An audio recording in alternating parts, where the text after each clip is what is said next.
దేవదూతలు దేవుని కుమారుల సేవకులైన ఆత్మలు అనే పాఠాన్ని నేర్చుకునే ప్రయత్నం చేద్దాం. ఈ లెసన్ పేరు వినగానే మీకు ఒక 3 పదాలు కనిపిస్తాయి. దేవుని కుమారులు ఒకటి, సేవకులైన ఆత్మల రెండో పదం, మూడవది దేవదూతలు. అంటే దేవదూతలు దేవుని కుమారుల సేవకులైన ఆత్మల 3 పదాలు కనిపిస్తాయి. ఈ 3 పదాల మీద మనకు అవగాహన వస్తే ఈ పాఠం మీద పూర్తి అవగాహన వచ్చేస్తుంది. దాంట్లో భాగంగా దేవదూతలు అనేవి ఏంటి అసలు? క్రైస్తవ సమాజంలోనికి వెళితే చాలా వరకు ఏమనాలి, ప్రార్థించేటప్పుడు కూడా ప్రార్థన చేస్తారు. దేవా, నేను ఇక రాత్రి పడుకుంటున్నాను, మీ దేవదూతల కాపుదలను నాకు దయచేయండి అనేసి ప్రార్థనలు చేస్తారు. అంటే వాళ్ళ ఉద్దేశం ఏంటంటే దేవదూతలు అనేవి మనకు ప్రొటెక్షన్‌గా ఇవ్వాలన్నట్టుగా వాళ్ళు ప్రార్థన చేస్తారు. ఇక కొంతమంది తెగ వాళ్ళు ఎలా ఉన్నారు అనంటే, దేవదూతలు అనేవి సేవకులు కాదండి, అవి సాక్షాత్తు దేవుని యొక్క కుమారులే అని ఒక తెగ వారు చెప్తున్నారు. వాస్తవానికి దేవదూతలు అనేవి దేవుని కుమారులా, లేదనంటే సేవకులైనటువంటి ఆత్మల అన్న ఈ సందిగ్ధత క్రైస్తవ సమాజంలో నెలకొంది.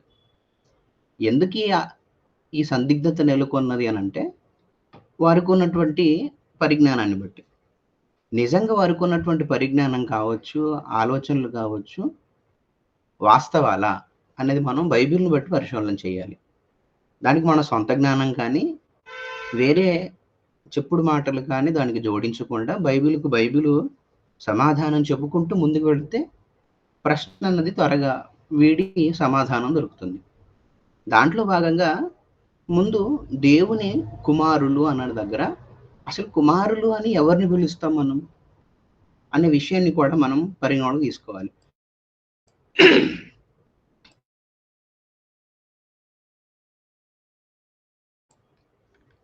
దేవుని కుమారులలో కుమారులు అని ఎవరిని అని అంటారు అని పరిగణలోకి తీసుకుంటే, బైబిల్ గ్రంథంలో ఆదాము దేవుని కుమారుడు అని వ్రాయబడింది. ఆదాము దేవుని కుమారుడని మనం చెప్పట్లేదు. దేవుడే తన గ్రంథమందు ఆదామును తన కుమారుడుగా రాయించుకుంటున్నాడు. ఆదాము దేవుని కుమారుడని దేవుడు చెబుతున్నప్పుడు, ఆదాము ఎలా దేవుని కుమారుడయ్యాడని మనం ఆలోచన చేయగలిగితే మనందరికీ తెలిసిందే. నేలమంటి నుండి నరుని నిర్మించి వాడి నాసికారంధ్రంలో జీవవాయువును ఊదగా నరుడు జీవాత్మ అయ్యాడు. తద్వారా ఆదాము దేవుని కుమారుడుగా పరిగణింపబడ్డాడు. అంటే దేవునిలో ఉన్న ఆత్మ ఆదాములోనికి వెళ్ళటం వలన ఆదాము దేవునికి కుమారుడిగా పరిగణింపబడ్డాడు. అంటే దేవునికి పుట్టినవాడు కనుక దేవుని కుమారుడని ఆదామును పిలుస్తాం. అంటే కుమారుడు అనే మాటకు అర్థం ఏంటి అనంటే, అనగా పుట్టినవాడు కుమారుడు. మళ్ళొకసారి చెప్తున్నాను. కనగా పుట్టినవారు కుమారులుగా ఎంచబడతారు. మరి దేవదూతలు అనేవి ఎలా పుట్టాయి?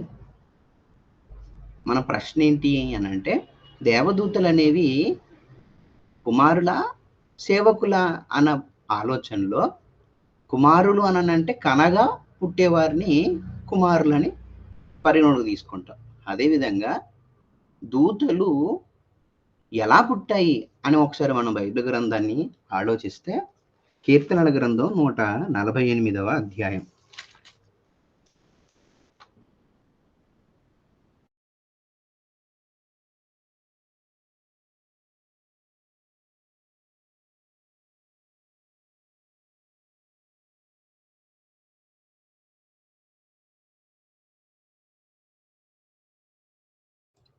కీర్తనల గ్రంథము 148వ అధ్యాయము 2వ వచనం అలాగే 5వ వచనాన్ని నేను చదువుతున్నాను, జాగ్రత్తగా చూడండి.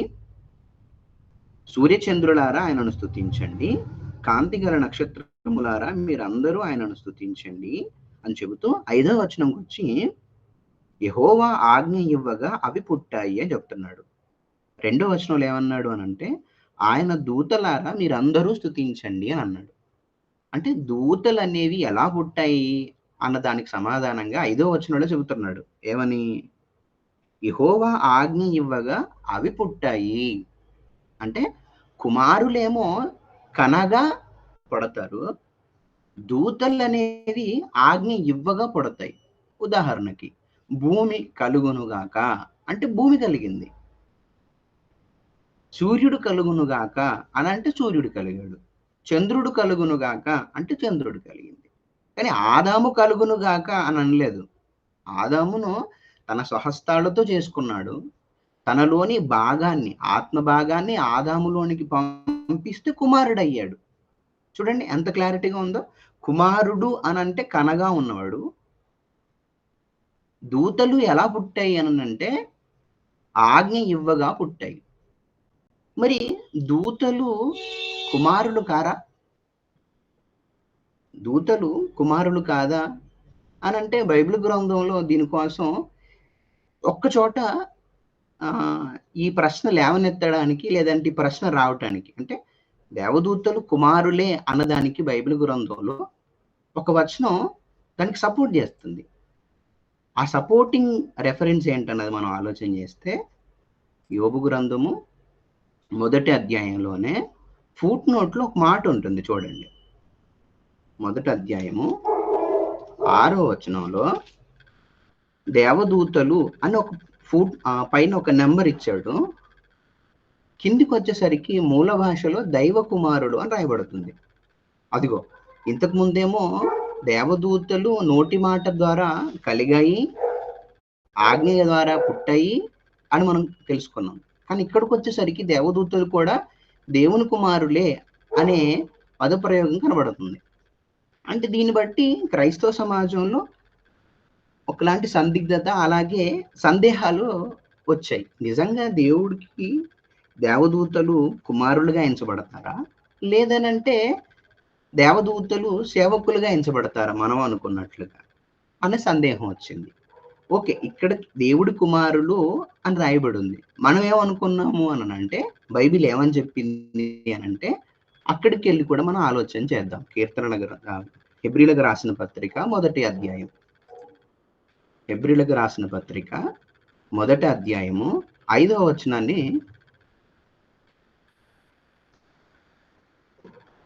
హెబ్రీలకు రాసిన పత్రిక మొదటి అధ్యాయము క్షమించండి 2వ అధ్యాయము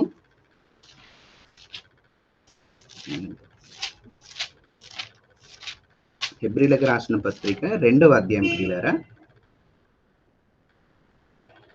హెబ్రీలకు రాసిన పత్రిక మొదటి అధ్యాయము 5వ వచనంలో ఈ మాట చెప్తున్నాడు. క్షమించాలి, హెబ్రీలకు రాసిన పత్రిక మొదటి అధ్యాయము 5వ వచనం.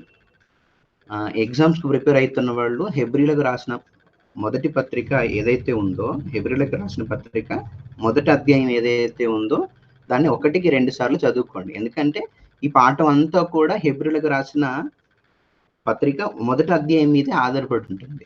ఇక్కడ 5వ వచనంలో ఏమన్నాడు అనంటే, నీవు నా కుమారుడవు, నేను నేడు నిన్ను కని ఉన్నాను అని రాస్తున్నాడు. అంటే కనగా వచ్చిన వాళ్ళు కుమారులు అనుకుంటే ఆ కంటిన్యూషన్లో భాగంగా ఏమని రాస్తున్నాడు అనంటే, ఇదియుగాక నేను ఆయనకు తండ్రినై ఉండును, ఆయన నాకు కుమారుడై ఉండును అనియు ఆ దూతలలో ఎవనితోనైనాను ఎప్పుడైనానో చెప్పేనా. ఒకవేళ నిజంగా దేవదూతలు దేవుని కుమారులే అయితే దేవుడేమంటున్నాడు అనంటే, నా కుమారుడే నాకే పుట్టాడు, నేను వాళ్లకు తండ్రిని అని నేను ఏ రోజన్నా దేవదూతలతో చెప్పానా అని చెప్తున్నాడు. అంటే దేవుడు క్లారిటీగా చెప్తున్నాడు, దేవదూతలతో నేను ఏ రోజు కూడా నాకే పుట్టారు, నా కుమారులు, నేను వాళ్ళకు తండ్రినై ఉంటానని ఏ రోజు చెప్పలేదు. నేను చెప్పినా అంటే అర్థం ఏంటి? చెప్పలేదని అర్థం. చెప్పలేదు కాబట్టి మనం సులువుగా అర్థం అవుతుంది ఏంటి, దేవదూతలు దేవునికి కుమారులు కాదు. అలాగే మరొక వచనాన్ని కూడా ఇక్కడ ఇదే 1వ అధ్యాయంలోనే 1వ అధ్యాయము 13వ వచనాన్ని కూడా పరిశీలన చేద్దాం. హెబ్రీయులకు రాసిన పత్రిక మొదటి అధ్యాయము 13వ వచనం. నేను నీ శత్రువులను నీ పాదములకు పాదపీఠముగా చేయు వరకు నా కుడి పార్శ్వమున కూర్చుండుము అని దూతలలో ఎవని గూర్చి అయినను ఎప్పుడైనానో చెప్పెనా. అంటే నేను కనలేదు, నేను వారికి తండ్రిని కాదని ముందు చెప్పి నా కుడి పార్శ్వాన్న కూర్చోండి అంటే యేసుక్రీస్తు ప్రభువుల వారు తండ్రి అయిన దేవుడికి కుడి పార్శ్వాన్న కూర్చున్నాడు. నాన్న ఇక్కడ కూర్చోబిడ్డ అని క్రీస్తు వారితో చెప్పగలుగుతాడు, ఎందుకు? కుమారుడు కాబట్టి. కానీ అదే మాట దూతలతో నేను ఏ రోజైనా చెప్పానా? ఏ రోజు చెప్పలేదు నేను అని క్లారిటీ ఇస్తున్నాడు. అంటే దేవదూతలు అనేవి కుమారుడుగా అని మీరు అనుకుంటున్నారు, కానీ వారు కుమారుడు కాదు. మరి ఎవరు? కుమారుడు కాకపోతే మరి ఎవరు అని ఆలోచన చేస్తే హెబ్రీయులకు రాసిన పత్రిక 1వ అధ్యాయం 14వ వచనం చివరి వచనంలో క్లారిటీ ఇచ్చాడు. వీరందరూ రక్షణయను స్వాస్థ్యము పొందబో వారికి పరిచారము చేయుటకై పంపబడిన సేవకులైన ఆత్మలు కారా అని క్లారిటీ ఇస్తున్నాడు భక్తుడు. అంటే క్రైస్తవ సమాజం డౌట్ పడుతున్నట్టుగా, సందేహపడుతున్నట్టుగా దేవదూతలు అనే వాళ్ళు దేవుని కుమారులు కాదు. వీళ్ళు ఎవరు అనంటే రక్షణను స్వాస్థ్యము పొందబోయే వారు ఎవరైతే ఉన్నారో ఆ కుమారులకి సేవలు చేయటానికి, పరిచారం చేయటానికి పంపబడ్డ సేవకులైన ఆత్మలు. అంతే. అంటే మనకు ఒక క్లారిటీ వచ్చింది. దేవదూతలనేవి కుమారుల కాదు. ఎవరు? కేవలం సేవ చేయటానికి పంపబడిన ఆత్మలు మాత్రమే అన్నది మనకి ఈ పాఠం ద్వారా మనం తెలుసుకున్నాం. అలాగే ఈ దేవదూతలు అనేవి ఎన్ని ఉంటాయి అసలు? మనకు తెలిసినంత వరకు 1-2 ఏమైనా ఉంటాయా అనుకుంటే లేదు. ఇవి చాలా సంఖ్యల్లో, కోట్ల సంఖ్యల్లో ఉన్నాయి. అలాగే ఈ దేవదూతల్ని మనం ఇక్కడ ఆలోచన చేసినట్లుగా సేవ కోసం నియమించబడి పరిచారం చేయటానికి నియమించబడితే వీటికి ఏమన్నా విధులు, వీటికి ఏమన్నా ఉన్నాయా? ఇవి మనకు పరిచారం చేయాలి కదా. అన్నీ కలిపి ఒకే పరిచారం చేస్తాయా? అంటే అన్ని దూతలు ఒకే పని కొరకు నియమింపబడ్డాయా అని అంటే అలా లేదు. ఉదాహరణకు ఒక గవర్నమెంట్ ఆఫీస్ తీసుకున్నా, ఒక గవర్నమెంట్ డిపార్ట్మెంట్స్ ఏది తీసుకున్నా కూడా వివిధ రకాలైనటువంటి డిపార్ట్మెంట్స్ ఉంటాయి. స్వీపర్ సెక్షన్ వేరే ఉంటుంది, అలాగే ఆఫీస్ వేరే ఉంటుంది, రిసెప్షన్ వేరే ఉంటుంది, అలాగే ఆఫీస్ బాయ్లు వేరే ఉంటారు. ఒక సిస్టంలో వివిధ రకాల బ్రాంచెస్ ఏ విధంగా అయితే ఉంటాయో దేవుడు కూడా తన కుమారులైన పిల్లలకి సేవ చేయడానికి నియమింపబడిన దూతలలో కూడా డిపార్ట్మెంట్స్ అరేంజ్ చేశాడు. దాంట్లో చాలా డిపార్ట్మెంట్స్ ఉన్నాయి. మచ్చుకు కొన్నిటిని మీ ముందు ఉంచే ప్రయత్నం చేస్తాను. అందుకే దేవుడు ఇక్కడే ఇదే హెబ్రీయులకు రాసిన పత్రిక 1వ అధ్యాయము 7వ వచనంలో చెబుతున్నాడు ఆ దూతలు ఎలా ఉన్నాయని. హెబ్రీయులకు రాసిన మొదటి పత్రిక 7-8 వచనాలు కలిసి ఉన్నాయి. 7వ వచనంలో చెబుతున్నాడు, తన దూతలను వాయువులుగాను తన సేవకులను అగ్ని జ్వాలలుగాను చేసుకున్నవాడు అని రాస్తున్నాడు. అంటే దూతలలో కొన్నిటిని అగ్నిగా చేశాడు, కొన్నింటిని వాయువులుగా చేశాడు. అంటే ఒక్కొక్క పనిని ఒక్కొక్క బ్రాంచ్కి అప్పచెబుతున్నాడు దేవుడు. ఎందుకు వీటిని పని చెబుతున్నాడు వీటికి అంటే తన పిల్లలుగా ఉన్న మనకి సేవ చేయటానికి. ఈ విషయాన్ని మీరు బాగా గుర్తుపెట్టుకోవాలి. తన పిల్లలుగా ఉన్న వారికి సేవ చేయటానికి దేవుడు దూతలను నియమిస్తే ఆ దూతలను ఈ దేవుడు ఎలా విభాగిస్తున్నాడు అని అంటే కొంతమందిని అగ్నిజ్వాలలుగాను కొంతమందిని వాయువులుగాను విభాగిస్తున్నాడు. అంతే. కేవలం ఈ 2 ఉన్నాయా అని అంటే లేదు. అందుకే కీర్తన గ్రంథము 34వ అధ్యాయంలో ఒక మంచి మాట చెబుతున్నాడు. కీర్తన గ్రంథము 34వ అధ్యాయము 7వ వచనంలో రాయించుతున్నాడు, యెహోవా యందు భయభక్తులు గల వారి చుట్టూ ఆయన దూత కావలి ఉండి వారిని రక్షించును. అంటే దేవదూతలలో ఉన్నటువంటి ఒక బ్రాంచ్ ఏంటంటే మనల్ని రక్షించటానికి దేవుడు కొంతమంది దూతలను ఏర్పాటు చేశాడు. మనల్ని రక్షించటానికి మరి ముఖ్యంగా యెహోవా యందు భయభక్తులు కలిగి ఎవరైతే ఉంటారో వారి చుట్టూ ఆయన దూత కావలి ఉండి వారిని రక్షిస్తది. వారి చుట్టూ ఉండి రక్షిస్తది. ఒకవేళ మీకు అర్థం అవ్వటానికి ఉదాహరణగా యేసుక్రీస్తు ప్రభువుల వారిని సిలువకు అప్పగింపబడే చివరి దినాలలో ఆహ్, యూదా ముద్దు పెట్టుకొనిన తర్వాత అక్కడున్నటువంటి సిపాయిలు తీసుకెళ్తారు. తీసుకెళ్ళే క్రమంలో పేతురు యేసుక్రీస్తు వారిని తీసుకొని పోతున్న మలుకు అతన్ని చెవి తెగ నరుకుతాడు. అప్పుడు వెంటనే యేసుక్రీస్తు వారు అంటారు, "నీ కత్తి నీ ఒరలో పెట్టు నాన్న. ఒకవేళ నిన్ను తండ్రిని వేడుకుంటే నా కొరకు దూతల్ని పంపించలేడు అనుకుంటున్నావా?" చూసారా? అంటే దేవుడు మన కొరకు పర్టిక్యులర్‌గా తన యందు భయభక్తులు కలిగిన వారి చుట్టూ ఎంతమంది దేవదూతల్ని కావలిగా ఉంచుతాడు అననంటే, మత్తయి సువార్త 26వ అధ్యాయము 53వ వచనంలో చాలా జాగ్రత్తగా చెప్తున్నాను. ప్రియులారా, మీకిచ్చే రెఫరెన్స్‌లన్నీ గూడా ఇంపార్టెంట్ రెఫరెన్స్‌లు. జాగ్రత్తగా వాటిని పొందుపరుచుకోండి. మత్తయి సువార్త 26వ అధ్యాయము 53వ వచనం. "ఈ సమయమున నా తండ్రిని వేడుకొనలేననియు, వేడుకొనిన ఎడల ఆయన 12 సేనా వ్యూహముల కంటే ఎక్కువ మంది దూతలను నాకు ఇప్పుడే పంపడనియు నీవనుకొనుచున్నావా" అని రాస్తున్నాడు. అంటే యేసుక్రీస్తు ప్రభువుల వారి కొరకు ఆయనకి ఏదైనా కష్టం వస్తే, ఆయనకి ఏదైనా ఇబ్బందొస్తే దేవుణ్ణి వేడుకుంటే, యేసుక్రీస్తు ప్రభువుల వారికి అరేంజ్ చేయబడిన దేవదూతల సమూహం ఎంత అనంటే 12 సేనా వ్యూహములు. ఒక్కొక్క సేనా వ్యూహంలో 6,000 మంది యోధులు. అంటే సుమారుగా 76,000 మంది సైన్య సమూహం క్రీస్తు వారి వెంటే ఉంది. కేవలం యేసుక్రీస్తు వారి ఒక్కరికే కాదు ప్రియమైన వారలారా.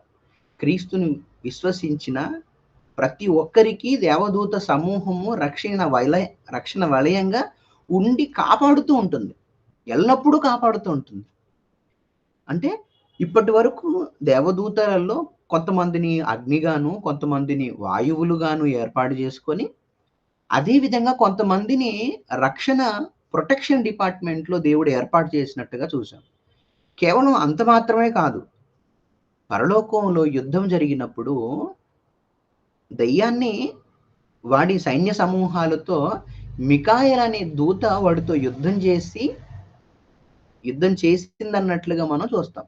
అంటే దేవదూతలలో కొంతమంది దూతలను దేవుడు యుద్ధానికి కూడా సిద్ధం చేసి పెట్టాడు. ఇక్కడ మీరు ఒక పాయింట్ జాగ్రత్తగా మనసులో పెట్టుకోవాలి. ఇన్ని దేవదూతల సమూహాలన్నీ కూడా ఎవరి కోసం నాయనా అని దేవుడిని ఒకవేళ మనం అడిగితే కేవలం మన కోసమే ప్రియమైన వారలారా. అంటే తన యందు భయభక్తులు కలిగిన పిల్లలు ఎవరైతే ఉంటారో వారికి ఎలాంటి ఇబ్బంది కలుక్కోకుండా చూసుకోవటానికి దేవుడుకు కంటికి రెప్పలా చూసుకోవటానికి ఏర్పాటు చేస్తున్న సైన్య సమూహాలు.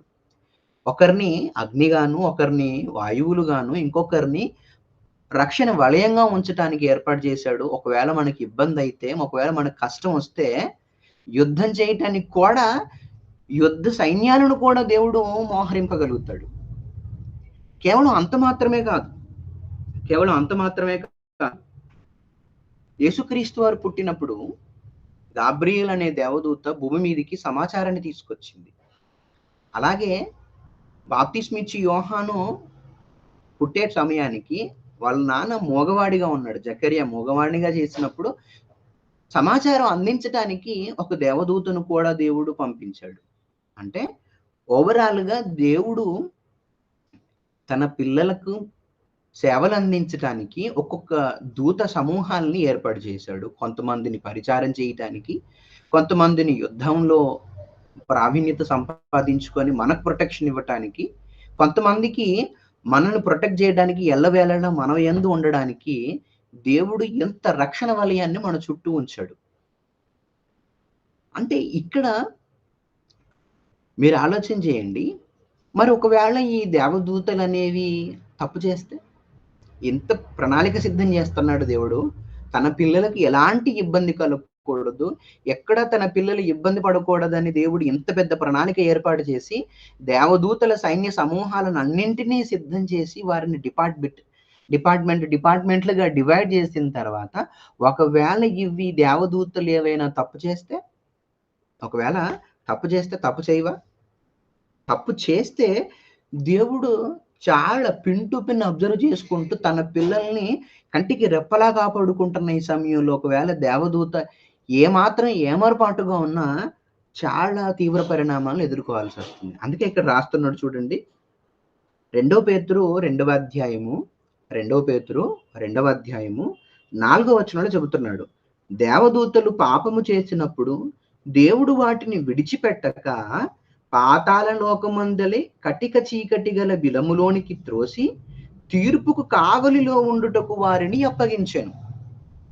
ఒకవేళ దేవదూతలు అలర్ట్‌గా ఉండాలి.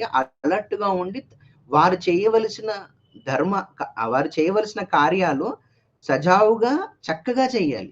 ఒకవేళ దాంట్లో గనక పొరపాటు జరిగితే దేవుడు చాలా సీరియస్ అయిపోతాడు. ఎంత సీరియస్ అయిపోతాడంటే, దేవదూతలు పాపము చేసినప్పుడు దేవుడు వాటిని విడిచిపెట్టక, అసలు విడవటం అన్నది లేదు. విడిచిపెట్టక పాతాళ లోకమందలి కటిక చీకటి గల బిలములలోనికి త్రోసి తీర్పుకు కావలిలో ఉంచుటకు వారిని అప్పగించాడు. ఉదాహరణకి మీకు అర్థం అవటానికి ఇప్పుడు సాతాను అని పిలువబడుతున్న సాతాను ఒకప్పుడు దూతగా ఉంది. కెరూబుగా పిలువబడింది. కెరూబుగా పిలువబడిన దూత పాపం చేసింది. పాపం చేయటాన్ని బట్టి అసలు ఏమాత్రం విడిచిపెట్టక ప్రత్యేకంగా దానికోసమే నరకం ఏర్పాటు చేసి నరకంలో వేసి బంధించి పెట్టాడు. చూసారా? దేవుడు ఎవరి కోసమైతే సేవలు చేయాలి, ఎవరి కోసమైతే మీరు ఉపయోగపడాలని దేవుడు దూతల్ని చేశాడో, వారే తమ పనుల్ని కరెక్ట్‌గా నిర్వర్తించకపోతే వారిని విడిచిపెట్టక శిక్షించే కార్యక్రమాలు కూడా చేపడుతున్నాడు. ఎందుకు దేవుడు ఇంత ప్రణాళిక సిద్ధం చేసుకుంటున్నాడనంటే, ఆయన మదిలో, ఆయన ఆలోచనలో ఉన్నది ఒకే ఒక్కరు. ఎవరు అనంటే పిల్లలుగా మనమే. ఆయన ఆయన గర్భంలో నుంచి వచ్చిన తన పిల్లల కోసం ఆయన ఏర్పాటు చేసుకున్న వ్యవస్థ ఇది. అందుకే దేవుడు ఒక మాట చెబుతున్నాడు. చాలా అద్భుతమైన మాట. మీరు ఆలోచించగలిగి హృదయమందు భద్రపరుచుకోవలసిన మాట. కొరింథీలకు రాసిన మొదటి పత్రిక 6వ అధ్యాయము 3వ వచనం. కొరింథీలకు రాసిన మొదటి పత్రిక 6వ అధ్యాయము 3వ వచనంలో మనము దేవదూతలకు తీర్పు తీర్చుదుమని ఎరుగరా అని చెప్తున్నాడు. చూసారా? తన పిల్లలుగా మనము, తన కుమారులుగా ఉన్న మనము దేవదూతలకు కూడా తీర్పు తీర్చేంత ఆధిక్యతను మనకి అందించాడు. ఒకసారి మనం ఇప్పటి వరకు విన్నదాన్ని మనం ఒకసారి రివ్యూ చేసుకోగలిగితే, దేవదూతలు దేవుని కుమారుల సేవకులైన ఆత్మల అనంటే దేవుని కుమారుడు కాదు. దేవుని కుమారుడు అనంటే కనగా ఉన్నవారు. దేవదూతలు అనంటే దేవుని ఆజ్ఞ వలన పుట్టినవి. కనుక దేవుని ఆజ్ఞ వలన పుట్టిన వీటికి దేవుడు ఏ రోజు కూడా పరలోకాన్ని అప్పగించాలని చూసుకోవట్లేదు. కేవలం తన పిల్లలకు మాత్రమే పరలోకాన్ని ఇవ్వాలని ఎదురు చూసి ఇప్పటి వరకు వాటికి లోబరచలేదు. ఎందుకు అనంటే నా పిల్లలకు నా స్వాస్థ్యాన్ని అప్పగించుకోవాలన్నది దేవుడి కోరిక తప్ప దేవదూతలకు ఇవ్వాలన్నది కాదు. దేవదూతలు కేవలం మనకు పని చేసి పెట్టాలి. మనకి మన అవసరతల కోసం మనకు పరిచారకులుగా ఉండాలి. ఆ సేవ చేసే క్రమంలో ఏమాత్రం నిర్లక్ష్య ధోరణి గాని, ఏమాత్రం ఏమరపాటు తనంతో ఉండటానికి అస్సలు వీల్లేదు. ఎందుకు అనంటే దేవుడు మనల్ని అంతగా ప్రేమించాడు. కేవలం మన కుమారులుగా మన కోసం ఇంత చేశాడు. ఇది ప్రియమైన వారలారా ఇప్పుడు మీ కొరకు సిద్ధం చేయబడిన లెసన్. ఏదైనా మీకు డౌట్స్ ఉంటే నన్ను అడగండి. అలాగే మీరు ఈ పాఠానికి సంబంధించి లెవెల్ 1 అంటే రాసి సిద్ధం చేసి గ్రూప్‌లో పెట్టండి. లేదంటే వీలైతే నాకు సింగిల్‌గా పెట్టండి. డౌట్‌లు ఏమైనా ఉంటే నన్ను సంప్రదించండి. మన మధ్యలో ఉన్నటువంటి నీలిమక్క ప్రార్థన చేస్తే మనం ముగించుకుందాం. ప్రార్థన చేసుకుందామండి. మహాపరిశుద్ధుడు, మహోన్నతుడు అయిన మా కన్న తండ్రి, మీ పరిశుద్ధ నామానికి వందనాలు, కృతజ్ఞతాస్తుతులు చెల్లిస్తున్నాను నాయన. ఈ రాత్రి వేళల్లో ప్రభా మీరు మమ్మల్ని ప్రేమించి నాయన మీ కుమారుడు ప్రభాకర్ను మీరు నిలువబెట్టుకుని ప్రభా నాయన ఈ స్వాస్యం పరలోకం ప్రభా నాయన నాయనా మీరు ఎవరికివ్వాలన్న విషయాన్ని ప్రభు నాయనా కూలంకుషంగా నాయనా మాకు తెలియచేశారు తండ్రి. మీకు వందనాలు, స్తోత్రములు ప్రభు నాయనా. ఆజ్ఞ వలన పుట్టిన దేవదూతలకు కాదు గాని ప్రభు నాయనా, మీ పోలికలో మీ స్వరూపమందు పుట్టిన మాకు నాయనా మీరు సొంతం చేయాలని ఆశ కలిగి ఉన్నారు తండ్రి నాయనా. మీ కృపలో నడిపించండి ప్రభు నాయనా. దేవదూతలు నాయనా సేవకులైన ఆత్మలే గాని ప్రభు నాయనా దేవుని కుమారులు కాదన్న విషయాన్ని, సత్యాన్ని మేము నేర్చుకున్నాం తండ్రి. మీకు వందనాలు ప్రభు నాయనా. నాయనా ఇక్కడున్న పిల్లలందరూ కూడా గ్రహించగలిగినట్టు కృపను దయచేయండి. నాయనా నీ పిల్లలకు ప్రభునైనా సమయోచితమైన జ్ఞానమును అందించండి ప్రభునైనా. ఈ విధంగా మమ్మల్ని నడిపిస్తున్న అన్నయ్యను ప్రభునైనా సోని కృప గారిని కూడా మీరు దీవించి, కుటుంబాన్ని దీవించి ఆశీర్వదించమని నాయనా నిరంతరము ప్రభు ఇట్టి విధంగా నాయనా మీ పనుల్లో ప్రభునైనా మీ మాటలు నేర్చుకునే విషయంలోనైనా మేము ముందుండగలిగినట్టు కృపను దయచేస్తారని కోరుకుంటూ ఈ ప్రార్థన యేసుక్రీస్తు నామమున అడిగి వేడుకుంటున్నాం తండ్రి. ఆమేన్.